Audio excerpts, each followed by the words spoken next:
안녕하세요. DJ 라니입니다. 오늘의 사연 시작해 보겠습니다.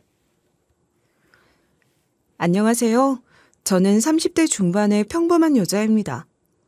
평범하다라고 표현을 하긴 했지만 제 인생이 결코 평범하다고 말을 할 수 있을진 잘 모르겠어요. 저는 원래 어디에 먼저 나서서 제 일에 대해 이야기를 하는 성격이 아니에요. 감정을 잘 표현하지도 못하고 누군가에게 속마음을 털어놓는 게 어색한 사람이지만 오늘은 꼭 많은 분들께 저의 이야기를 해보고 싶어서 용기를 내어 사연을 보내게 됐어요. 끝까지 잘 들어주시면 감사하겠습니다. 저는 일남 일녀 중 장녀로 태어났습니다. 다들 장녀라는 이름의 무게가 얼마나 무거운진 잘 아실 거예요. 겪어본 분들이라면 더더욱 공감하실 테고요. 이런 이유로 저는 어릴 적부터 유난히 눈치를 많이 보며 자랐습니다. 부모님은 저희를 키우시기 위해서 맞벌이를 하셨고 일주일의 대부분은 매일 밤늦게 집에 들어오셨기 때문에 집안일은 물론 4살 터울의 남동생을 챙기는 일까지 너무나 당연하게 제가 도맡아야 했어요. 장녀이기 때문에 어른스럽게 행동해야 한다는 말을 자주 들어왔는데 어릴 적에 전 그게 당연한 줄만 알았어요. 그래서 모든 것이 제 몫이 되었어도 불만은 없었습니다. 집안일과 동생을 돌보는 건 모두 제가 해야 할 일이라고 생각했으니까요. 초등학교 저학년 때부터 밥을 짓고 반찬을 만들었고 청소 빨래는 물론이고 동생 밥을 챙겨주고 숙제를 봐주는 것이 저의 하루 일상이었어요. 그 시절 제 또래 친구들은 밖에서 뛰어놀기 바빴고 만화방에서 만화책을 보면서 놀곤 했지만 저에겐 그럴 여유조차 없었습니다. 하지만 저도 사람이었던지라 가끔은 너무 힘들어서 퇴근한 부모님을 붙잡고 울먹거렸던 날도 있었어요. 엄마 있잖아. 나도 내일은 밖에서 친구들이랑 놀면 안 돼? 석현이는 할머니 집에 가 있으라고 하고. 예, 할머니도 연세가 있으시잖아. 안 그래도 지금 허리도 못 펴서 힘들어 하시는데 동생을 어떻게 봐주시겠어? 집안에 장녀가 돼가지고는 철없는 소리 하지 말어. 노는 건 나중에 놀아도 되잖아.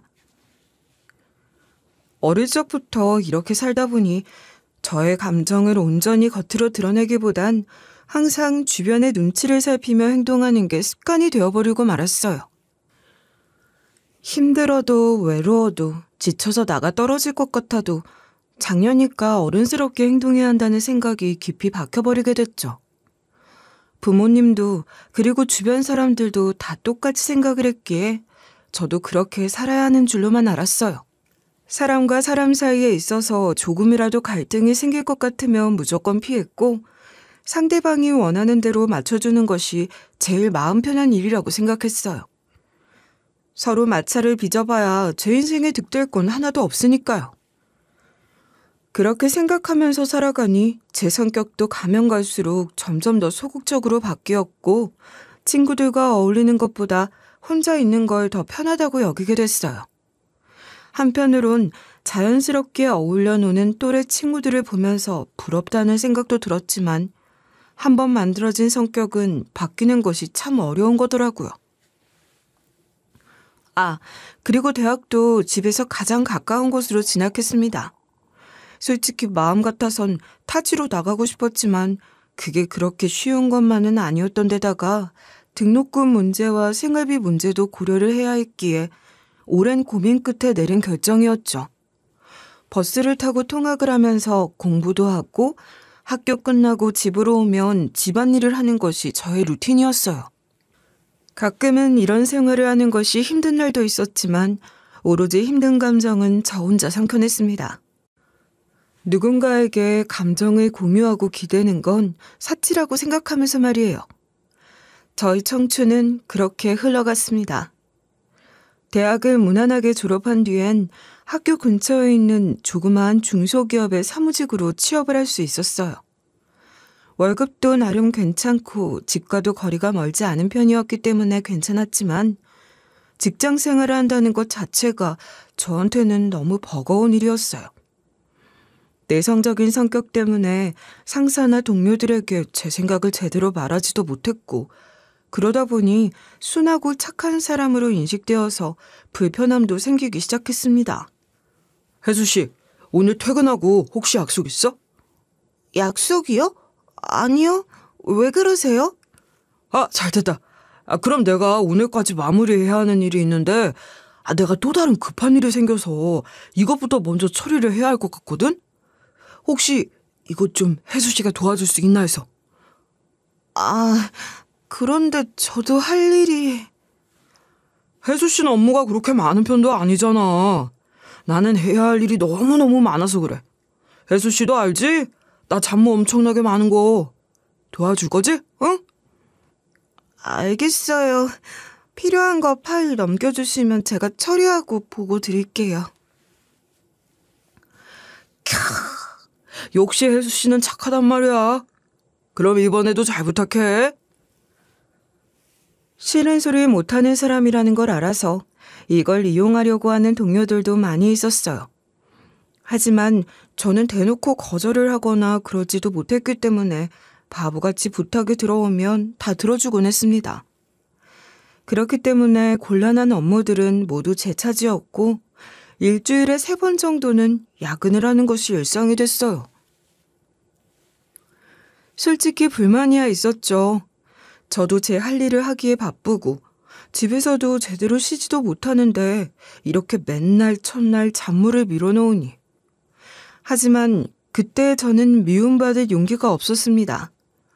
부탁을 정중하게 거절하면 혹시라도 뒤에서 험담이나 들을까, 혹은 저를 대놓고 싫어할까 걱정을 했어요. 사실 거절하는 건 정말 아무것도 아닌 건데 그때나 아닌 건 아니라고 말하고 애둘러서 거절을 하는 게 참 힘든 일이었습니다. 그래서 바보같이 불만이 있어도 꾹 참아가며 힘든 시간들을 견뎌냈어요. 그렇게 답답한 바보처럼 살아가면서 20대 후반쯤에 접어든 어느 날 지인의 소개를 통해 지금의 남편을 만나게 됐어요. 솔직히 직장을 다니기 시작하면서 소개팅을 몇 번 하긴 했지만 다들 잘 됐던 적이 없었습니다. 한 번은 아예 얼굴조차 보지 못하고 파토난 적도 있었죠. 여러 가지 이유로 소개팅 자리는 항상 잘 되지 못했기 때문에 남편과의 소개팅도 그렇게 기대를 하진 않았어요. 그냥 얼굴 보고 밥 한 끼 먹고 말겠지 뭐 싶었는데 남편은 제가 만났던 그 어떤 사람과도 결이 다른 사람이었습니다. 처음 만나서 같이 밥을 먹는데 제 얼굴을 빤히 보더니 웃으면서 이런 이야기를 하더라고요. 실례지만 혹시 나오기 싫었는데 억지로 나오시거나 그런 건 아니시죠? 네? 그런 거 전혀 아니에요. 무슨 그런 말씀을. 아니, 표정이 너무 안 좋아 보이셔서 눈치를 보시는 것 같기도 하고 혹시나 싶어서 말씀드리는 건데 부담 가지지 말고 편하게 말씀하세요. 저는 어떤 말이든 다 잘 받아줄 자신 있으니깐. 어떤 말을 해도 괜찮다는 말에 저는 속으로 신기하다는 생각을 했어요.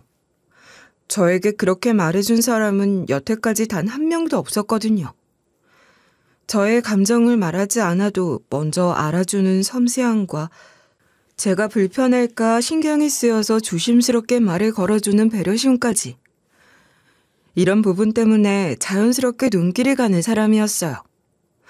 처음엔 이 남자가 너무 완벽해 보여서 이상한 사람은 아닐까 의심을 하기도 했는데 첫 만남 이후 몇 번 더 만나보니 그는 늘 한결같은 사람이었어요. 언제나 저를 우선으로 생각하고 양보도 잘해주고 따뜻한 마음을 가진 사람. 저는 그렇게 조금씩 마음을 열어 남편과 연애를 시작하게 됐어요. 항상 긍정적이고 밝고 건강한 마인드를 가지고 있는 남편 덕분에 저의 성격도 조금씩 바뀌어 나갈 수 있었어요.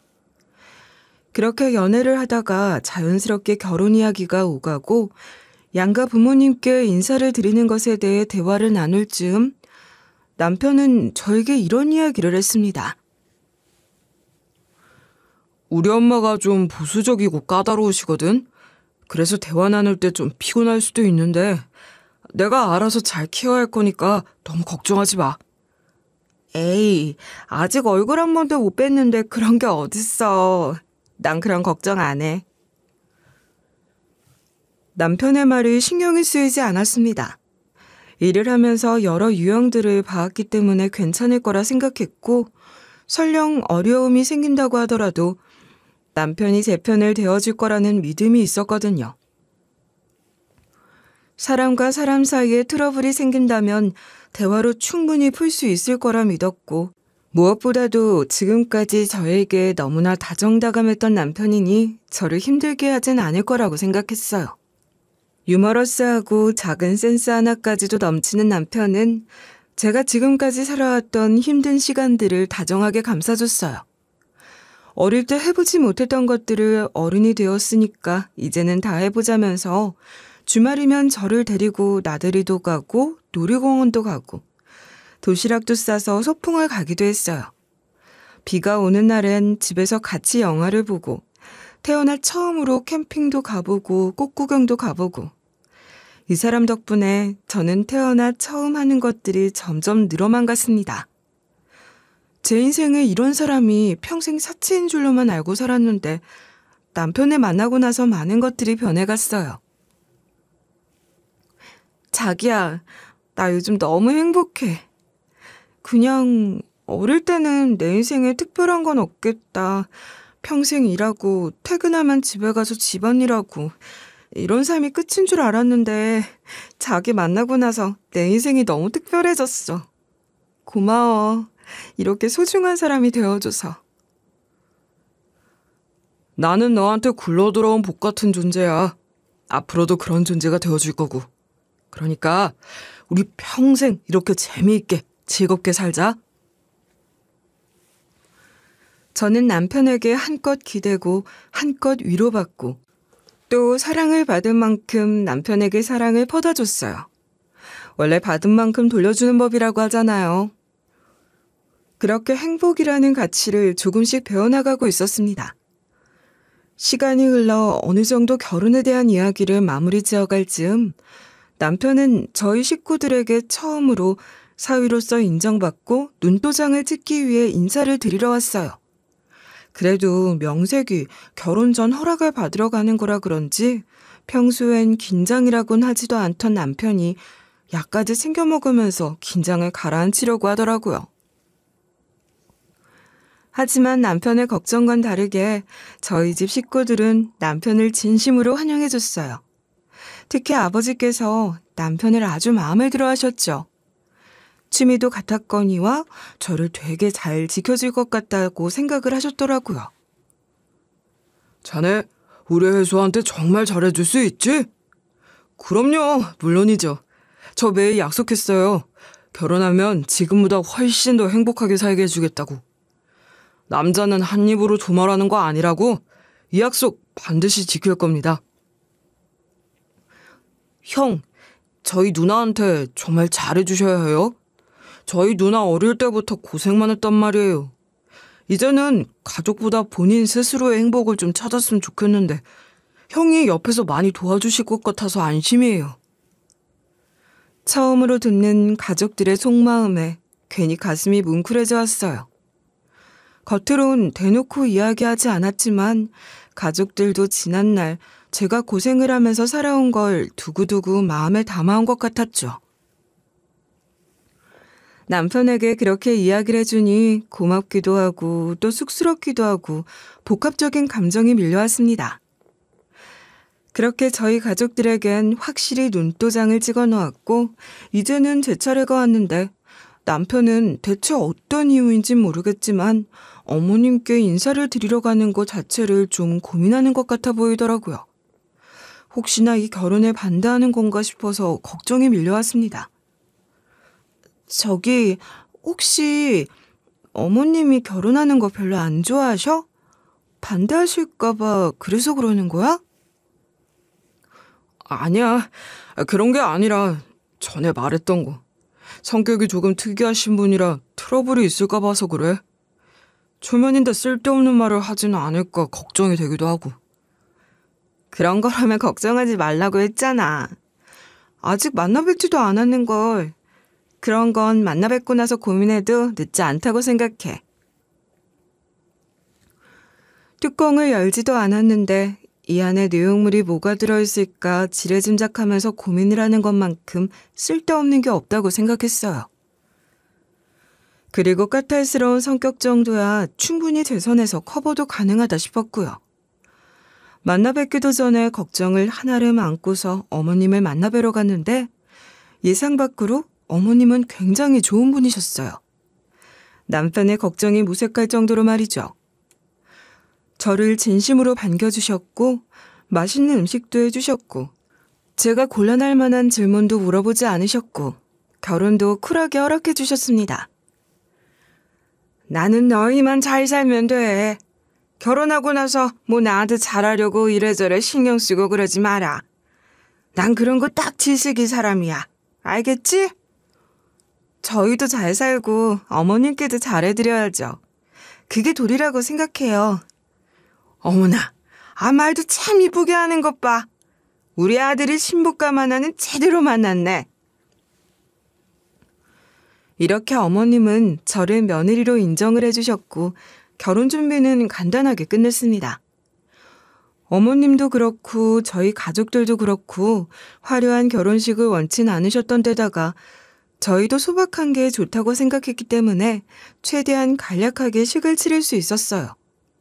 웨딩 사이즈는 저에게 아무런 의미가 없었습니다.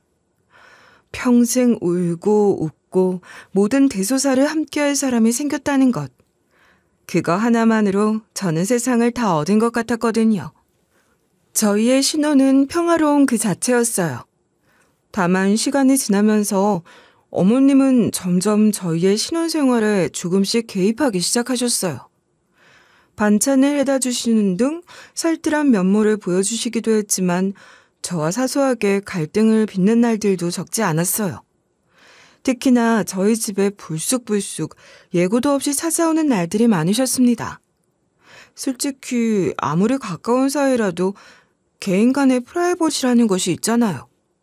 이런 부분들이 좀 불쾌하기도 해서 어느 날은 어머님께 최대한 예를 갖춰서 정중히 말씀을 드렸어요. 어머님, 다음에 오실 때는 저한테 미리 연락이라도 하고 오시면 좋을 것 같아요. 그래야 저도 어머님 맞이할 준비를 하죠. 내가 우리 아들 집 오는데 허락을 맡아야 하니? 그리고 우리 사이에 무슨 준비다 뭐다 필요해. 그냥 편하게 드나들면 되는 거지. 이런 부분들로 큰 불편함을 느꼈지만 그래도 그때마다 남편이 중재를 잘해줬기 때문에 큰 트러블이나 싸움 없이 유하게 넘어갈 수 있었고 주말마다 같이 식사를 하는 등 평범한 시어머니와 며느리의 관계를 유지할 수 있었습니다. 하지만 이런 무난한 분위기도 결혼한 지 1년이 지나가면서부터 점점 눈에 띄게 균열이 일어나기 시작했어요. 시작은 어머님과 학가를 하면서부터였어요. 어머님께서 사시던 집이 재개발 구역으로 확정이 되어서 이사를 가야 했는데 마땅히 이사갈 집을 구하지 못해서 집을 구하실 때까지만 함께 지내게 됐죠. 저는 내심 어머님과 한 지붕 아래 지내는 것이 걱정이 됐지만 그래도 긴 시간이 아니라 6개월 정도라고 했으니 그 정도면 괜찮겠다고 생각했어요. 하지만 잠시 머물다 가겠다던 어머님은 6개월이 넘도록 저희 집에서 나갈 생각을 하지 않으셨습니다. 어머님과 한 집에서 같이 살다 보니 남편이 결혼 전 어머님의 성격을 까탈스럽다고 말한 것이 무슨 말이었는지 이해가 확 되더라고요. 요구사항도 엄청나게 많으셨을 뿐 아니라 입맛 하나하나를 나노 단위로 맞춰야 했기 때문에 저의 스트레스도 이만저만이 아니었어요. 예, 너는 주부가 돼가지고 어쩜 그렇게 살림을 못하니? 여기 와서 이 그릇 좀 봐봐라.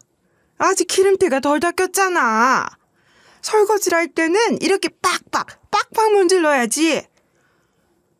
이거 눌러붙은 게 좀 있어서 좀 불리고 설거지하려고 담궈놨던 거였어요. 어머님, 어머나, 아이가 뭘 모르는 소리라네. 그렇게 한다고 눌러붙은 게 지워지는 줄 알아? 아유, 넌 안 되겠다. 내가 처음부터 하나하나 가르쳐야겠어. 어린 시절부터 집안 살림을 도맡아 저를 향해 집안일을 못한다느니 살림을 하나도 할 줄 모른다느니 훈수를 두시는 것도 모자라서 어느 날은 제가 앉아있던 자리에 어머님께서 앉으시더니 이내 물티슈 2장을 꺼내 그 자리를 박박 닦기 시작하시는 거예요. 저는 어머님의 행동을 이해할 수가 없었어요. 마치 제가 병균에 감염된 사람이 된 것 같아서 기분이 영 좋지 않더라고요. 어머님, 거기 깨끗한데 왜 물티슈로 닦으시는 거예요? 아, 여기 먼지가 좀 새까맣게 내려앉아 있길래 내가 워낙에 깔끔을 떠는 스타일이지 않니? 그런 거 보면 그냥 못 넘어가서. 너무나도 황당했습니다. 뻔히 제가 앉아있던 걸 보셨으면서 저 보란 듯이 그런 행동을 하시는 건가 싶기도 했고요. 괜시리 짜증이 확 올라와서 이 일을 남편에게 이야기했는데 의외로 남편은 별것 아니라는 등 심드렁하게 대답했어요. 어머니가 일부러 그러신 게 아니라는 듯이 말하는 남편의 태도를 보면서 솔직히 조금 서운했습니다. 아무리 그래도 팔은 안으로 굽는다는 게 맞는 말이구나 싶기도 했죠. 하지만 어머니의 이런 행동은 약과에 불과했습니다. 원래 가족끼리라도 기본적인 에티켓은 지키고 살아야 한다고 생각하는데 어머님은 그런 것 없이 거의 매일같이 새벽마다 큰 소리로 전화를 하시곤 했어요. 잠을 자는데 직접적인 영향을 미치는 상황까지 와버렸기에 저는 어머님께 정중하게 물었어요. 어머님, 매일 밤 늦게까지 누구랑 그렇게 전화를 하시는 거예요? 다름이 아니라 조금 시끄럽다고 생각해서요. 낮이나 저녁쯤이면 모르겠는데 새벽까지 전화를 하시는 건 좀 그래요. 세상에, 아내가 통화하는 것까지 네 눈치를 보고 살아야 하니? 그리고 누구랑 전화를 하던 말던 그건 네 할 바 아니지 않냐? 당연히 궁금할 수밖에 없는 거 아닌가요? 가끔도 아니고 매일매일 새벽까지 큰 소리로 전화를 하는데 말입니다. 게다가 이상한 건 이뿐만이 아니었어요. 어느 날은 화장실에서 볼일을 보고 휴대폰을 화장실 안에다 놓고 나온 게 뒤늦게 생각이 나서 가지러 가려고 딱 문을 여는데 어머님께서 제 휴대폰 잠금을 해제하고서 구경을 하고 계신 거예요. 전 원래 휴대폰 비밀번호를 설정해 놓지 않은 편이었는데 이렇게 보고 계시니까 굉장히 당황스럽더라고요. 그래서 어머님 손에 들린 휴대폰을 황급히 뺏어들었습니다. 제 휴대폰은 왜 보고 계세요? 아이고 참말로, 아내가 못 볼 걸 본 것도 아니고 잠깐 들여다본 건데 왜 그렇게 놀라? 너무 숨기는 거라도 있니? 그 안에 보물단지라도 들었어? 웃기는 짬뽕이네. 정말 별것도 아닌 거 가지고 오버하긴. 제가 오버하는 게 아니라 어떤 상황이든 어떤 관계든 간에 상대방 동의 없이 휴대폰을 들여다보는 건 잘못된 행동이라고 생각해요. 그래, 너 잘났어. 예, 너는 근데 젊은 애가 뭐 화장품 어플이나 보험 어플 같은 게 하나도 없다? 설마 쇼핑 하나 안 하고 보험 하나 없는 건 아니지? 헛웃음이 나더라고요. 사과를 하지도 않고 쓸데없는 것만 물어오는 어머니의 태도에 저는 말없이 휴대폰을 들고 방 안으로 들어가 버렸어요. 그리고 그날 저녁 남편에게 이런 일이 있었다고 말하니 남편은 자기도 피곤하다면서 적당히 좀 하라면서 제 이야기를 들으려고 하지 않더라고요. 저도 참다 폭발을 해버리는 바람에 그날 결혼하고 처음으로 남편과 크게 싸움을 했습니다. 남편도 저도 원래 이렇게 성질을 부리는 타입이 아니었는데 이 불화가 어머님으로 인해 일어난 거라고 생각하니 어머님과 더 거리를 두고 싶더라고요. 여기서 문제가 마무리가 되었다면 아마 전 이렇게 사연을 보내지도 않았을 거예요. 나중엔 어머님이 어떤 짓까지 했는 줄 아세요? 바로 저에게 손을 대기 시작하셨습니다. 처음엔 제 등을 가볍게 치거나 팔을 툭툭거리며 건드리는 식으로 시작되었는데 가면 갈수록 점점 손을 대는 수위가 높아지기 시작했어요. 짜증이 나서 처음엔 정중하게 하지 말아달라고 말씀을 드렸는데도 어머님은 제 말을 들을 생각이 없으신 것 같았죠. 예, 이게 다 어른들의 애정 표현이야. 옛날엔 다 이런 식으로 마음을 표현하곤 했어. 너는 애가 그렇게 예민하고 까칠해서 사회생활은 어떻게 했니? 어린애도 아니고 누가 사람 몸에 손대는 걸로 애정 표현을 해요. 어머님, 어디 가서 그런 소리 하시면 큰일 나요. 어머님은 애정 표현으로 하시는 거겠지만 저는 불쾌해서 그래요. 안 해주셨으면 좋겠어요. 저는 이렇게 하면 그래도 조금은 알아들으실 거라 생각했어요. 하지만 그건 오직 저만의 착각이었습니다. 이 일이 있은 지 얼마 지나지 않아 어머님께서 술에 만취한 상태로 집에 들어오신 적이 있었어요. 아들 며느리와 함께 사는데 만취한 상태로 집에 들어오신다는 게 저로선 도저히 이해가 가질 않았습니다. 그것도 무려 새벽 1시였어요. 남들 다 자는 시간에 집에 들어오셔서는 아주 고래고래 소리를 지르면서 노래를 부르시는데 진짜 골이 다 울리더라고요.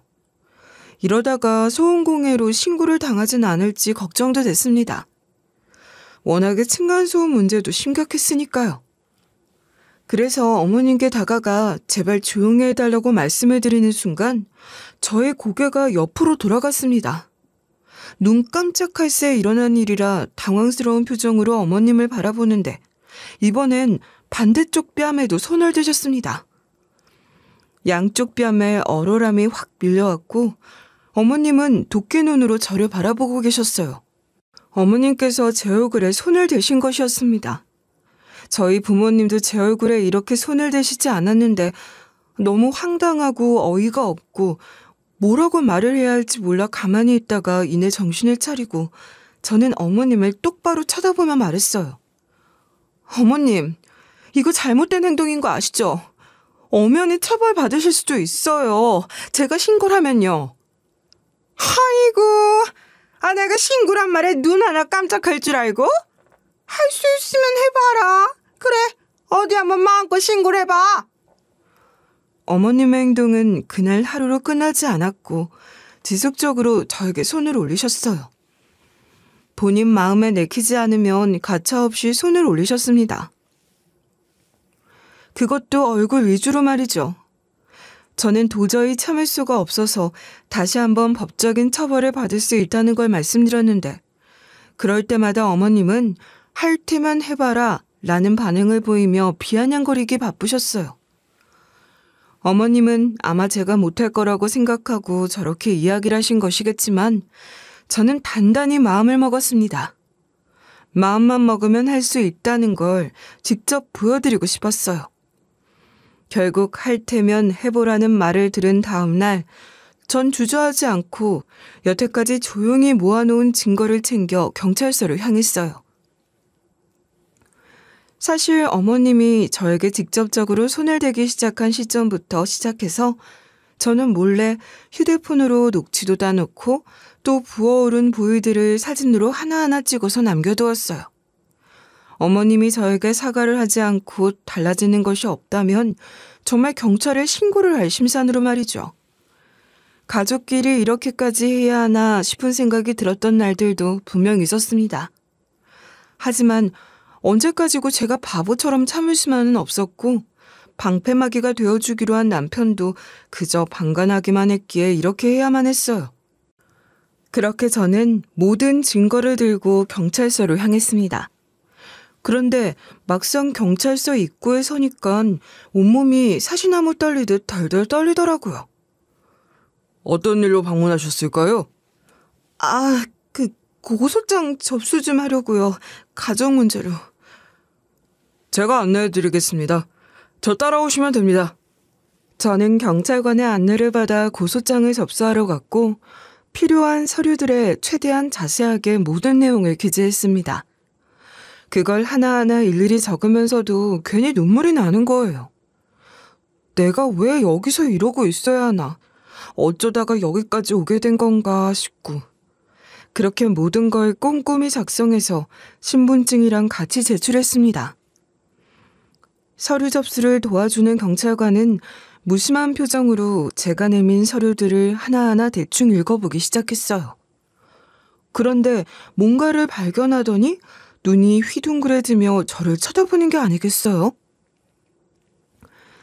저는 그 눈빛에 덩달아 깜짝 놀라 그 경찰관을 바라봤습니다.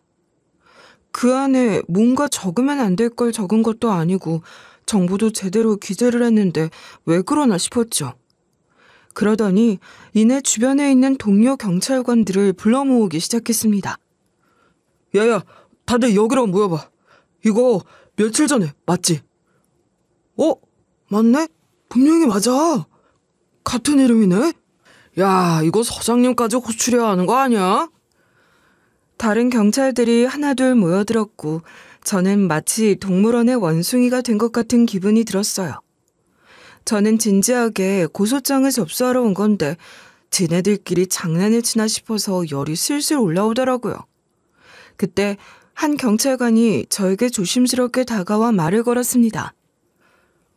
혹시 남편분 성함이 어떻게 되시죠? 저희 남편이요? 최지용이라고 하는데 그건 왜요? 남편의 이름을 듣자마자 다시금 분위기는 심각하게 바뀌었습니다. 경찰들은 최대한 빠르게 사건을 접수해준다고 말했고 저는 이 상황 자체가 이해가 되지 않아서 대체 무슨 일이냐고, 왜 그러는 거냐고 재차 물었어요. 그랬더니 다른 경찰관 분께서 제게 모든 진실을 말씀해 주셨습니다. 그 진실은 가히 충격적이었습니다. 바로 남편이 며칠 전 경찰서로 찾아와 어머님을 고소했다는 것이었죠. 그것도 저처럼 단순 가정에서 일어난 문제로 찾아온 것이 아니라 더 큰 범죄와 관련된 내용으로 찾아와 신고를 했던 겁니다. 지금 이렇게 저희에게 찾아와서 고소장을 접수해 주시고 사진을 제출해 주신 것도 나중에는 중요한 증거가 될 수 있어요. 잠시만요. 지금 말씀하신 큰 범죄라는 게 뭔지 저한테 좀 알려주실 수 있나요? 어차피 저희 신랑이 와서 고소한 거면 저는 가족이니까 알아도 되는 거잖아요. 저희 시어머니가 중대한 죄를 졌다면 저도 현재 피해자 입장으로 온 사람이니까 알아야 할 권리는 있는 것 같은데요? 경찰관은 천천히 고개를 끄덕이면서 이야기를 이어나갔습니다. 어머님이 저지른 죄는 정말 많았지만 그 중에서도 가장 대표적인 죄목이 사기라고 했어요. 알고 보니 어머님은 불법 다단계 회사의 핵심 멤버로서 근무를 하고 계셨고 한번 물건을 팔아넘길 때마다 엄청난 금액으로 판매를 해서 이익을 챙기는 범죄를 저지르고 계셨다고 했어요. 순진한 사람들을 꼬드겨서 피라미드 형식의 다단계로 끌어들였던 것이고 그로 인해 많은 사람들이 피해를 봤다고 하더군요. 한 사람 한 사람의 인생을 지옥의 구렁텅이로 끌고 가고 계셨던 것이었어요.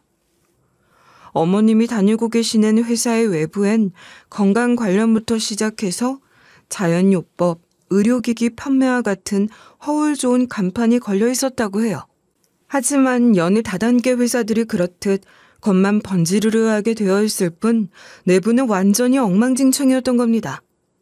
불법 다단계 행위를 통해 투자금을 끌어모으고 있었고 정식으로 인증되지 않은 기기들을 3배에서 5배 정도 비싼 가격으로 책정해서 이를 다른 사람에게 판매하거나 소개하면 인당 수당을 주는 방식으로 회사를 운영하고 있었던 거예요. 이미 확인된 피해자만 30명이 넘어갑니다. 대부분은 중년 여성들이고요. 경제적으로 어려운 사람들한텐 빚까지 내서 기기를 사라고 했다고 하더군요. 아니, 어떻게 그런... 진짜 말도 안 돼요. 사실 남편분께서도 처음엔 어머니가 단순히 영업 정도만 하시는 건 줄 알았다고 합니다. 하지만 이 일이 점점 심각해지는 게 눈에 보이니까 그냥 못 본 척 넘어갈 수가 없었다고 하시더군요. 특히 아내분이 상처를 많이 받으신 것 같아서 이제는 마음을 먹어야겠다고 하셨습니다. 저희가 이 일을 책임지고 처리해드릴게요. 저는 한숨을 푹 내쉬었어요. 이런 일이 있었을 거라고 누가 상상이나 했겠어요. 게다가 다른 사람의 인생을 나락으로 빠뜨리는 다단계 일을 어머님이 하고 있었다는 사실이 저에겐 적잖게 충격이었습니다. 그리고 남편이 이 일을 조용히 해결하려고 했다는 것도 충격이었어요.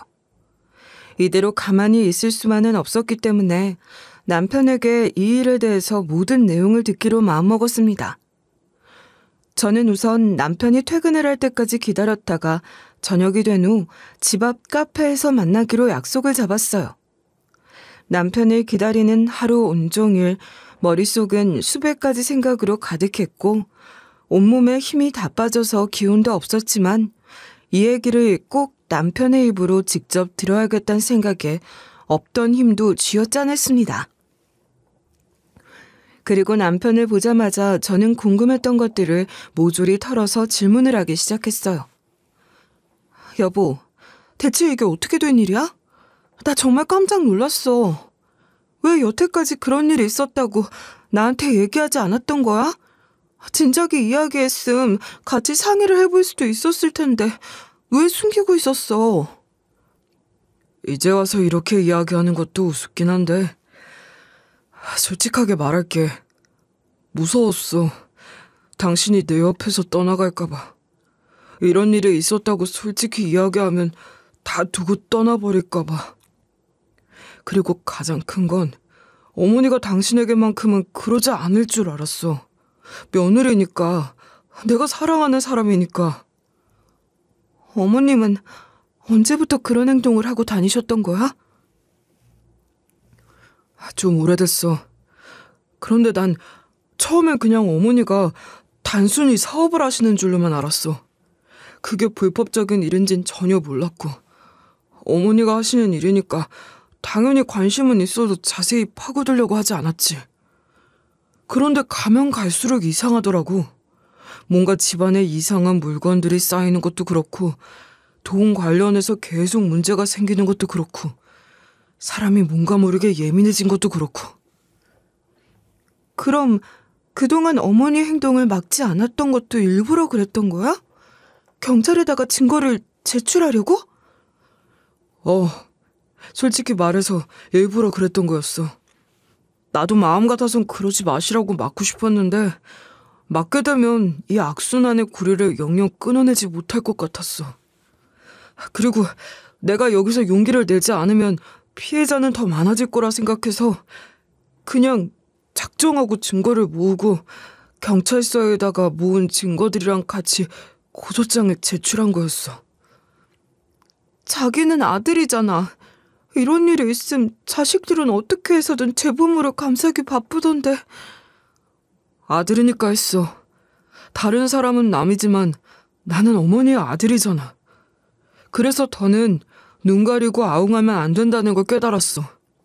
어머니가 얼마나 많은 사람을 망가뜨려 놓았는지 알게 되니까 도저히 그냥 참고 넘길 수가 없더라고. 그래서 그런 거였어. 미안해. 진작부터 이야기를 하지 못해서. 남편은 고개를 푹 숙인 채 계속해서 사과를 했고 저는 말없이 고개를 끄덕였습니다. 솔직히 자식이 부모를 경찰에 신고한다는 것부터 시작해서 나쁜 짓을 해온 걸 고발한다는 건 정말 큰 용기가 필요한 일이잖아요. 하물며 모르는 사람의 범죄 행위를 고발하는 것도 힘든 일인데 피가 섞인 혈육의 일이니 남편도 무척이나 괴로웠을 것 같았어요. 남편의 모든 행동을 이해한 건 아니지만 딱 하나, 진실된 마음만은 저에게도 가슴 깊은 곳까지 느껴졌어요. 여태까지 남편이 상황들을 버젓이 보고도 모른 척한 것이 외면하거나 방관한 게 아니라 모든 것을 끝내기 위함이라는 것을 알게 됐으니까요. 또 한편으로는 이 모든 상황을 혼자서 감내해온 남편이 안쓰럽기도 했습니다. 일이 이렇게 됨으로써 남은 건 악의 고리가 끊어지는 것뿐이었어요. 그로부터 며칠 후 경찰은 체포영장을 발부해 어머님을 정식으로 체포했습니다. 수집된 증거들과 피해자들의 일관된 진술, 그리고 제가 마지막으로 제출한 자료들까지 모두 다 허위 없는 진실이었기 때문에 곧바로 영장이 발부될 수 있었어요. 저희는 그 상황을 버젓이 지켜보고 있었는데 어머님의 표정은 예상 외로 평온했어요. 일그러진다거나 소리를 지른다거나 하는 것도 없이 아주 당당한 표정으로 고개를 꼿꼿이 들고 손목까지 내미셨습니다. 그런데 이후에 경찰관님께서 말씀하신 내용을 듣고 저희는 너무나도 황당하고 어이가 없어서 무슨 말을 할 수가 없었어요. 어머님이 잡혀가시면서 뭐라고 하셨는 줄 아세요? 피해자분 차에서 난동을 얼마나 부리셨는지 몰라요. 어머님께서 차에서 난동을 피우셨다고요? 왜요? 본인이 억울하다고요? 아니, 본인이 잘못한 건 아는데 며느리 때문에 일이 더 커진 것 같다고. 걔가 대체 뭐라고 했냐는 둥, 그게 아주 불려시라는 둥 피해자분 험담을 아주 거침없이 내뱉으시더라고요. 여태까지 수많은 범죄자들을 봐왔지만 그런 분은 또 처음이라 저희도 엄청 당황스러웠네요. 본인이 잘못을 해서 잡혀가는 마당에 반성은커녕 저 때문이라면서 제 험담을 하고 경찰차 안에서 난동을 피우기까지 하다니 너무나도 뻔뻔하지 않나요? 저는 이 말을 듣고 가슴 깊은 곳에서 더욱 화가 치밀어 올랐습니다.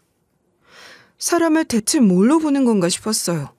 체포 이후 조사는 빠르게 진행이 됐는데 조사 과정에서 드러난 어머님의 행실은 정말 상상을 초월할 정도였어요. 경찰이 압수한 어머님의 휴대폰, 노트북, 사업자에 관련된 자료와 이메일 등에선 불법으로 벌어들인 수익을 임원들끼리 나눠 먹은 정황들도 있었고 제 명예 통장과 신분증 조작까지 하려고 한 정황들도 포착됐어요. 그러니까 가족인 저까지 이용해서 사기를 해먹으려다가 적발된 것이었죠. 게다가 그 회사의 핵심 직원이 아닌 실질적으로 회사를 운영하고 있던 대표였던 데다가 본인이 영업한 사원들에게 실적 압박은 물론이고 일정 실적을 채우지 못하면 폭언과 몸에 손을 대는 것은 기본으로 하셨다는 것이 밝혀졌어요. 피해자들 중 일부는 정신병원에 다녀야 할 정도로 트라우마가 심각하다고 하더라고요. 피해자분들은 눈물을 흘리며 이렇게 진술하셨어요. 그 사람 때문에 저희 집은 완전히 망했어요. 저 이번에 개인회생까지 신청했다고요. 저는 그저 돈을 좀 잘 벌여보려고 했던 건데 제 인생이 왜 이렇게 됐는지 모르겠어요. 전 자다가도 문득 그 아줌마가 저한테 소리 지르고 손을 올리는 장면이 생각이 나서 일어나곤 해요. 진짜 너무 괴롭고 힘들어요. 이런 진술들이 연이어 이어지게 됐고 여러모로 범죄를 저지르려고 했던 것들이 속속들이 드러났기 때문에 더 조사를 하고 말고 할 것도 없었어요. 어머님이 제 아무리 좋은 변호사를 고용해서 쓴다고 한들 이미 증거들은 차고 넘쳤기 때문에 소용도 없는 일이었습니다. 어머님의 인생은 한마디로 거짓말이었어요. 사람들을 달콤한 말로 깨어내어 인생을 망하게 만들고 자기의 배를 불린 것. 텔레비전에서만 보던 이야기였는데 이렇게 실제로 보게 될 줄을 누가 예상이나 했겠어요.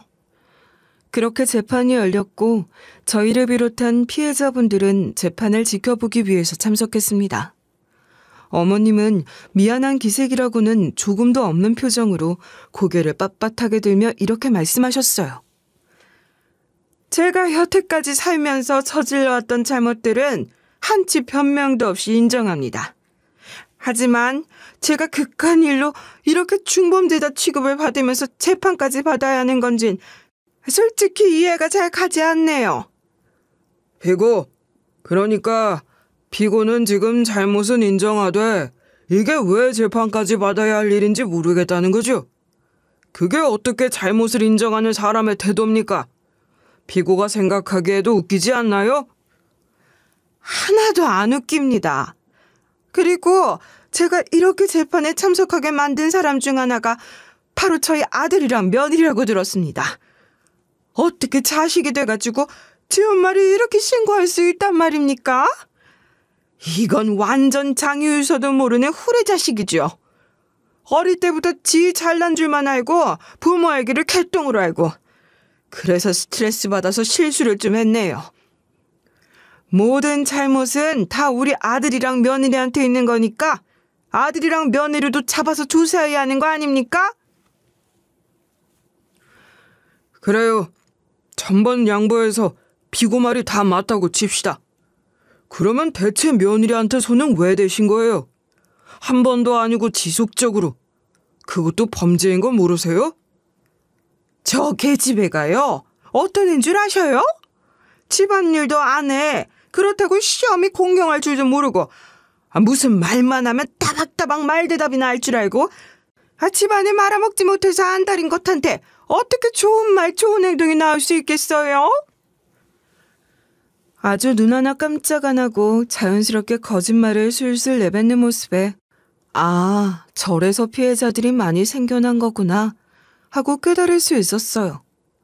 무엇 하나 진실된 것이 없었습니다. 입만 열었다 하면 처음부터 끝까지 모든 것이 다 거짓말이었어요.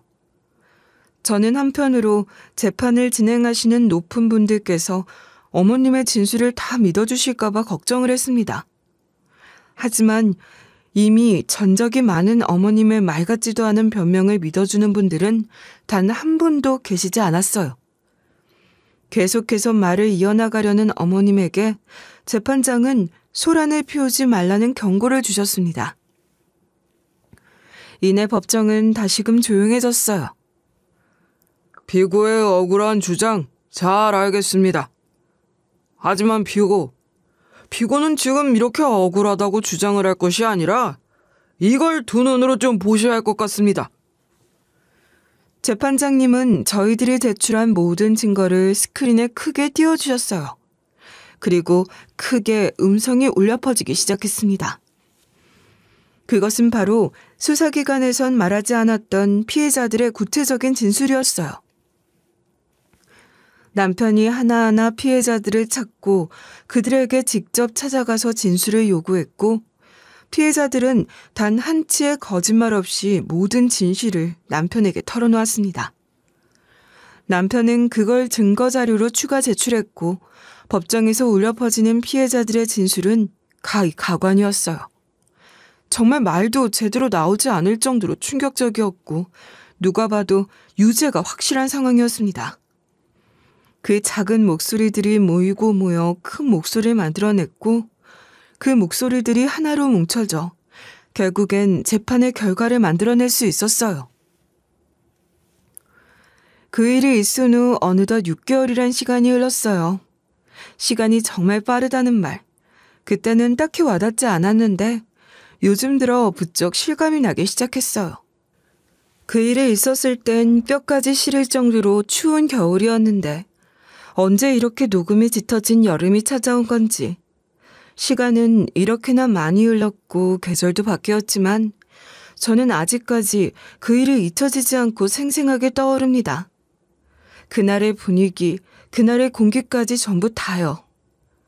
아마 1년이 지나고 10년이 지난다고 해도 흐려지긴 하겠지만 완전히 잊어버리는 것은 어려울 것 같아요. 그만큼 제 인생에서 파급력이 어마어마했던 일이기도 했으니까요. 시어머니는 결국 재판에서 징역 7년형을 선고받았어요. 주요 혐의는 사기였지만 여러 가지 죄목도 추가로 적용이 되었고 제가 고소한 건 역시 죄목에 포함이 됐습니다. 초범이기는 했으나 피해자의 수가 너무 많았고 피해의 정도 또한 결코 가볍지만은 않았기에 재판부도 관용을 베풀 수 없다는 입장이었어요. 초범이기 때문에 재판부의 선처를 바란다는 변호사의 변론도 있었지만 재판장님은 단호하게 고개를 저으셨습니다. 그리고 이번 사례를 통해 이런 범죄가 얼마나 엄중한 사안인지에 대해 사회에 경종을 울릴 필요도 있다며 항소를 해도 달라지지 않을 것이란 말씀을 하셨어요. 하지만 어머님은 여전히 억울한 듯 소리쳤습니다. 아니, 내가 뭐 다른 사람들처럼 신문에 날만한 짓을 저지른 것도 아니고 게다가 초범인데 징역 7년이라니. 이건 정말 형이 너무 무거운 거 아닙니까? 충분히 항소를 해도 할 말이 없는 입장 아니냐고. 피고, 재판장에서 소란을 피우지 마세요. 어머님이 그렇게 억울하다고 소리를 지르고 난동을 부려도 달라질 수 있는 것은 아무것도 없었습니다. 제가 제출한 증거, 남편이 모아온 증거, 그리고 피해자들의 눈물 어린 진술과 피해를 입은 목록들까지 모두 다 어머님의 죄를 증명하기 위한 것으로 채택이 됐거든요. 그러니까 거짓말을 한다고 해도 빠져나갈 구멍이 없었던 것이죠. 경제적, 정신적으로 취약한 사람들에게 고의적으로 접근해서 허위 정보를 흘리고 친근하게 다가가 신뢰를 쌓은 다음 돈을 빼앗은 행위는 단순히 범죄를 넘어서서 아주 악질적인 행위였습니다. 사람 간의 신뢰를 악용하고 허위사실로 재물을 빼앗은 것을 재판부에선 엄중하게 판단을 하신 것 같아 보였어요. 그 죄를 무겁게 물어 징역 7년이라는 판결을 내린 것이었죠.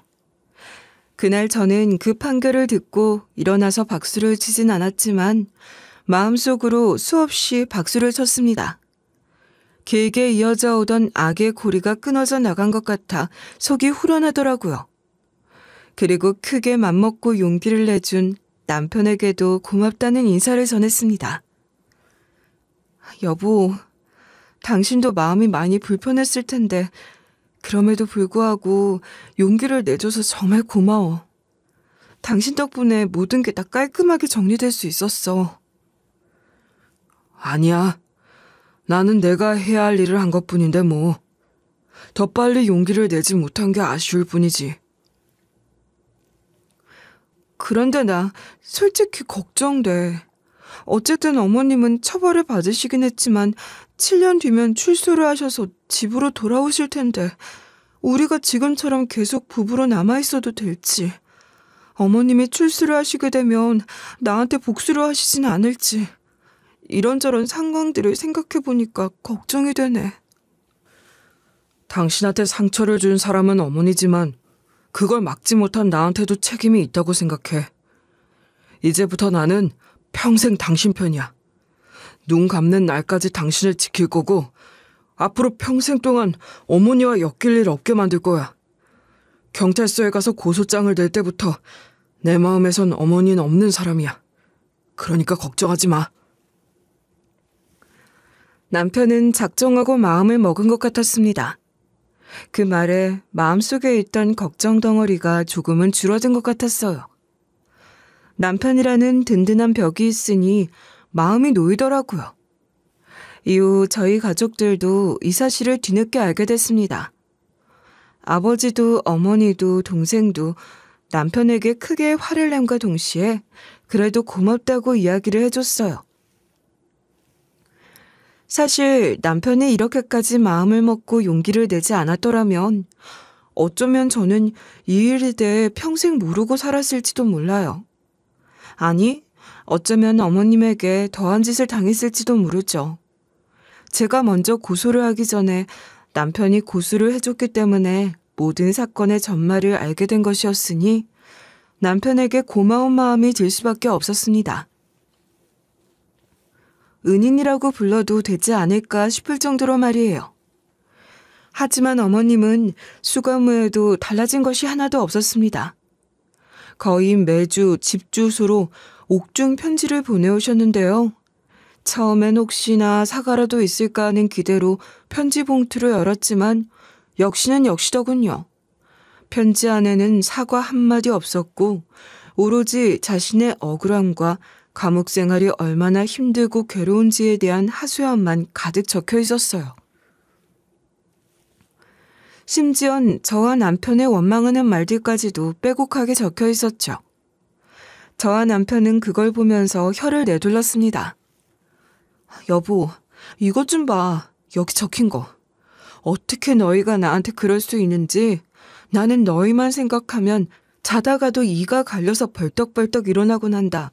라고 적혀 있는 거 보여? 어머님은 정말 감옥에 들어가셨어도 여전하시네. 그러게, 나를 낳아주신 어머니지만 이런 모습 보일 때마다 절로 고개를 젓게 돼. 아, 정말 답이 없는 게 맞구나, 이런 생각도 들고. 어머님이 수감되어 있는 동안 이 편지가 계속 집으로 날아올 것을 생각하니 저절로 머리가 아팠습니다. 그래서 저희는 특단의 조치를 취했습니다. 바로 이사를 가버리는 것이었죠. 앞으로 어머님께서 편지를 보내신다면 그 편지는 도로 반송이 되고 말 거예요. 집에 살고 있는 건 저희 부부가 아니니까요. 이사를 계기로 이젠 아예 어머님과의 연을 끊어버리고 살기로 마음먹었습니다. 아마 시간이 좀 더 지난다고 해도 어머님은 정신을 차리지 못하실 거예요. 사람은 쉽게 변하지 않으니까요. 저와 남편은 그날을 계기로 조금 더 가까워지게 되었어요. 앞에서도 말씀드렸지만 이 일을 이기까진 아마 오랜 시간이 걸릴 겁니다. 아마 평생토록 지워지지 않을 수도 있을 거예요. 문득문득 떠오르는 과거의 기억들이 발목을 잡고 괴롭히는 날들도 있을 테지만 저희는 그걸 다 이겨내보기로 했어요. 그 또한 저희가 견뎌내야 할 숙제 같은 것이었으니까 말이죠. 앞으로 함께란 이름으로 밀려오는 모든 파도들을 견디며 이 일을 양분 삼아 조금 더 성장하고 나은 사람이 되어보자고, 그리고 사람을 너무 헛되이 믿지 말자는 약속까지 했답니다. 지금보다 조금 더 나아질 저희 부부의 삶에 많은 분들께서 응원을 보내주셨으면 좋겠습니다. 감사합니다.